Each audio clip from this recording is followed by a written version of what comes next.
बिस्मिल्लाहिर्रहमानिर्रहीम। अस्सलाम वालेकुम नाज़रीन, तमाम सरकारी मुलाज़मीन और पेंशनर्स को वेलकम करते हैं। आज के दिन की 5 अहम तरीन खबरें लेकर आपकी खिदमत में हाजिर है। डिस्पैरिटी अलाउंस की अहम तरीन अपडेट, सुप्रीम कोर्ट का एक ज़बरदस्त फैसला आपके साथ शेयर करेंगे। फाइनेंस की कुछ अहम तरीन हदायत है। तमाम तफसीलात आज की इस वीडियो का हिस्सा होने वाली हैं। पहली बार चैनल को विजिट करें तो बेल आइकन को प्रेस करना और चैनल को सब्सक्राइब करना बिल्कुल मत भूलें, ताकि इस तरह की अहम अपडेट्स आपको वक्तन फ़क्तन मौसूल हो जाएँ। नाज़रीन, सबसे पहले बात करते हैं वज़ीर आला खैबर पख्तूनख्वा की ख़ास हदायत पर महकमा ख़जाना ने फाइनेंस डिपार्टमेंट KPK ने सरकारी मुलाज़मीन के मुतालबात पूरा करने के लिए कमेटी तश्कील दे दी है। ये कमेटी 2 हफ़्तों के अंदर अपनी सिफारिशात पेश करेगी। सरकारी मुलाज़मीन जो है अगीगा की क़यादत KPK के अंदर जो है वो सरापा एहतजाज है। मुतालबात उनके जो हैं वो क्या हैं जी, कि उनके मुतालबात हैं 30% डिस्पैरिटी रिडक्शन अलाउंस वफाकी तर्ज के ऊपर दिया जाए। KPK के अंदर बजट में पहले 15% डिस्पैरिटी अलाउंस में किया गया 2017 के इनिशियल बेसिक पे के ऊपर, फिर मुलाज़मीन ने एहतजाज किया और फिर उसे 15% इजाफे का रिवाइज नोटिफिकेशन जारी हुआ। वो इजाफा 2017 की बेसिक पे की बजाय 2022 की 30 जून 2022 की बेसिक पे के ऊपर दिया गया। KPK की अगीगा की क़यादत ने जिसको भी मुस्तरद कर दिया और उन्होंने डिमांड ये रखी कि जिस तरह वफाक के अंदर रनिंग बेसिक पे के ऊपर डिस्पैरिटी अलाउंस दिया गया है, हमें भी बिल्कुल उसी तरह दिया जाए। और अपडेट ये है कि जी इनका मुतालबा उम्मीद ये है कि बहुत जल्द इंशाल्लाह पूरा हो जाएगा। दूसरी बड़ी खबर की बात करें जनाब, तो दूसरी बड़ी खबर गवर्नमेंट ऑफ पंजाब का एक नोटिफिकेशन, जो इस टाइम आप स्क्रीन के ऊपर देख रहे हैं, चंद दिन पहले ये नोटिफिकेशन इशू किया गया।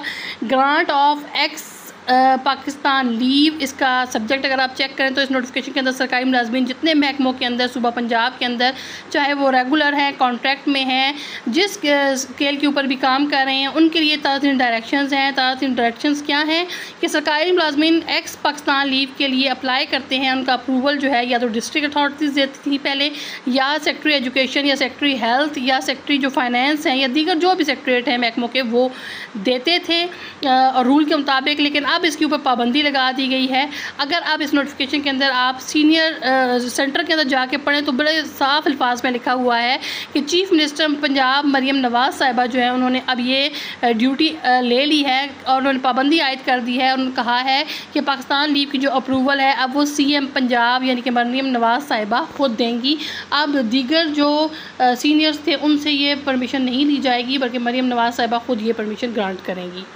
अगली अहम तरीन खबर की अगर बात करें तो सरकारी मुलाज़मीन और पेंशन, सुप्रीम कोर्ट का एक तलाक याफ्ता बेटी के वालिद को पेंशन हक़ की बुनियाद पर देने का फ़ैसला जारी हुआ है। पंजाब के मुलाज़मीन फैमिली पेंशन पर पाबंदी के मामला सुप्रीम कोर्ट लेकर जाएंगे तो एक दिन इनको भी इंशाल्लाह खुशखबरी मिल जाएगी। तो पंजाब के मुलाज़मीन अगर देखा जाए तो हालिया जो पेंशन रिफॉर्म्स हुई हैं उसमें सरकारी मुलाज़मीन की वफ़ात के बाद बेवा को 10 साल तक पेंशन अब महदूद कर दी गई है। और पेंशन उनका जो स्टेटस है, चाहे वो गैर शादीशुदा है, चाहे तलाक याफ्ता है, चाहे वो बेवा हो, उनकी पेंशन अब उनको नहीं मिलेगी। इससे बहुत बड़ी तादाद में जो पेंशनर्स और फैमिली पेंशनर्स हैं वो बहुत मुतासर हुए हैं, परेशान हैं। सेम इशू जो है जनाब सिंध के अंदर हुआ, वहाँ पे सिंध गवर्नमेंट ने मरासला बाकायदा जारी किया जिसमें तलाक याफ्ता बेटी की फैमिली पेंशन को ख़त्म किया गया। सुप्रीम कोर्ट ऑफ पाकिस्तान में इस फैसले को चैलेंज किया गया और सुप्रीम कोर्ट ऑफ पाकिस्तान में इस फैसले को चैलेंज करने के बाद सरकारी मुलाज़मीन और पेंशनर्स के हक़ में फ़ैसला आया। अदालत के रिमार्क्स ये है कि पेंशन जो है ये कोई खैरात नहीं है, कोई बख्शिश नहीं है, सरकारी मुलाज़मीन को जो दी जाती है बेसिकली एक फ़ंडामेंटल राइट है, बेसिक राइट है सरकारी मुलाजिम का। ये राइट रियासत को ज़रूर देना चाहिए।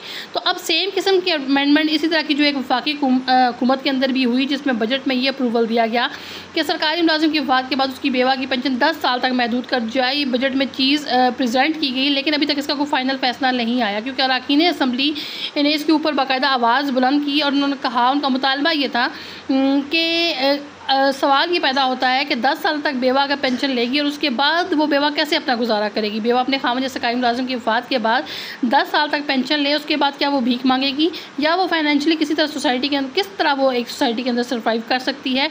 अगर वो दूसरी शादी नहीं करती तो फिर उसका क्या बनेगा। तो उम्मीद ये की जा रही है इंशाल्लाह जी मुलाज़मीन, वहाँ भी मुलाज़मीन को पेंशन के हवाले से जो है रिलीफ दिया जाएगा। इस फैसला आने के बाद अगर पंजाब के लोग हिम्मत करेंगे तो इंशाल्लाह उनके लिए भी इस चीज़ में बेहतरी आने की बहुत ज़्यादा उम्मीद है। तो यहाँ पे बड़े वाज़ेह अल्फाज में बताया गया है कि बेटी की पेंशन शादी की हैसियत पर नहीं बल्कि हक़ की बुनियाद पर दी जाए। ये फ़ैसला सुप्रीम कोर्ट ने दिया और बाकायदा वहाँ पे ये चीज़ बताई गई कि ये पेंशन जो है ये कोई खैरात नहीं है, कोई बख्शिश नहीं है जो सरकारी मुलाजिम को दी जाती है, बल्कि ये उसका राइट है, क्योंकि उसने एक अपनी ज़िंदगी का प्रॉपर हिस्सा एक टाइम पीरियड जो है उस मुलाजमत को दिया है, उसके लिए उसने काम किया है, तो ये बिल्कुल उसका हक़ बनता है और उसको दिया जाना चाहिए। अगली खबर की बात करें जनाब, तो वज़ीर आज़म शहबाज शरीफ की ज़ेर सदारत एक वफाकी कबीना का इजलास, जिसमें ये चीज़ देखने में आई, स्टेट बैंक का शरह सूद 11% बरकरार रखने पर फोकस जनाब मईशत की बेहतरी के लिए काम हो रहा है। कि ये कहना है जी गवर्नर स्टेट बैंक का महंगाई की शरह इस वक्त 7.2% है। गवर्नर स्टेट बैंक की जानिब से ये कहा गया, इसीलिए जनाब टैक्सेस पे और इन चीज़ों पे बहुत ज़्यादा ज़ोर दिया जा रहा है और काम किया जा रहा है। तमाम मुआशी इशारे देख कर फैसला किया है कि शरह सूद बरकरार रखी जाए। ये कहना है जी स्टेट बैंक का। सोशल मीडिया पर काफ़ी पॉइंट्स के ऊपर ये चीज़ खबर सर्कुलेट कर रही थी, तो मुझे लगा कि आपके साथ इस चीज़ को भी हमें शेयर करना चाहिए। तो नाज़रीन, आखिरी और पाँचवीं बड़ी खबर की अगर बात करें तो वो भी स्टेट बैंक के हवाले से है। कुछ अहम तरीन हदायत जारी की गई हैं स्टेट बैंक की जानिब से। सैलरी और पेंशन अकाउंट होल्डर्स के लिए अपना बैंक और ATM कार्ड आप किसी के हवाले ना करें। ये आसान अल्फाज में मैंने आपके लिए यहाँ पे लिख दिया है ताकि आपको समझने में भी आसानी हो कि वो हदायत क्या हैं। ATM कार्ड पर दर्ज 16 हिस्से जो है फ़ोन पर किसी को भी ना बताएं। अपने ATM कार्ड का पासवर्ड किसी के साथ बिल्कुल शेयर मत करें। अगर रजिस्टर्ड मोबाइल नंबर पर OTP आए तो किसी के साथ शेयर मत करें। यानी कि आपने अगर खुद OTP जनरेट नहीं किया और आपको OTP मिलना शुरू हो जाए, रिसीव होना शुरू हो जाए, तो आप काइंडली उस OTP का रिस्पॉन्स मत करें, वो आपके साथ फ्रॉड हो रहा है। और अगर आप उस OTP को रिसीव करने के बाद टाइप कर देंगे तो आपके बैंक में या आपके अकाउंट में जो रकम मौजूद है वो फ़ौरन किसी और अकाउंट में या हैकर्स के अकाउंट में ट्रांसफ़र हो जाएगी। तो ये इंस्ट्रक्शंस स्टेट बैंक की जानिब से बड़े वाज़ेह अल्फाज में दी जा रही हैं। स्टेट बैंक की हिदायत के मुताबिक एक अहम तरीन पॉइंट ये भी है कि बैंक का अमला बज़रिए टेलीफोन असास मालूमात आपसे नहीं पूछ सकता। यानी कि स्टेट बैंक बड़े वाज़ेह अल्फाज में ये चीज़ बयान कर रहा है कि कोई किसी भी किस्म की हसास मालूमात स्टेट बैंक फ़ोन पे नहीं पूछता। अगर किसी से कोई मालूमात लेनी हो तो वो बाकायदा आपको बैंक विज़िट करने के लिए बुलाते हैं और उसके बाद वो मालूमात आपसे हासिल करते हैं। और अगर आपसे ऐसा कोई मालूमात ले रहा है तो आपने बिल्कुल उसके साथ ये अपनी इंपॉर्टेंट मालूमात शेयर नहीं करनी, बल्कि फ़ौरन आपने इस चीज़ पे को समझ जाना है कि ये कोई फ्रॉड कर रहा है आपके साथ या स्कैम करने की कोशिश कर रहा है। स्पेशली जो बुजुर्ग पेंशनर्स होते हैं वो इस चीज़ से वाकिफ़ नहीं होते। आजकल स्कैम करने का तरीका क्या चल पड़ा है जी, कि वो आप लोगों की सोशल मीडिया से और डिफरेंट पॉइंट से तमाम मालूमात वो लोग रिसीव कर लेते हैं, यहाँ पे कॉल करके बताते हैं, आपको बिल्कुल दुरुस्त मालूमात देते हैं कि आप फ़लाँ साहब बोल रहे हैं, आपके वालिद का नाम ये है, आपकी डेट ऑफ बर्थ या फ़लाँ चीज़ ये है, और आप लोग उनकी ये मैसेज और उनकी ये बात सुनकर इम्प्रेस हो जाते हैं। तो आपको ये लगता है कि शायद ये नुमाइंदा बैंक का है, लेकिन हकीकत में ऐसा नहीं होता। हकीकत में वो आपकी चोरी करदा मालूमात की बुनियाद पर बात कर रहा होता है।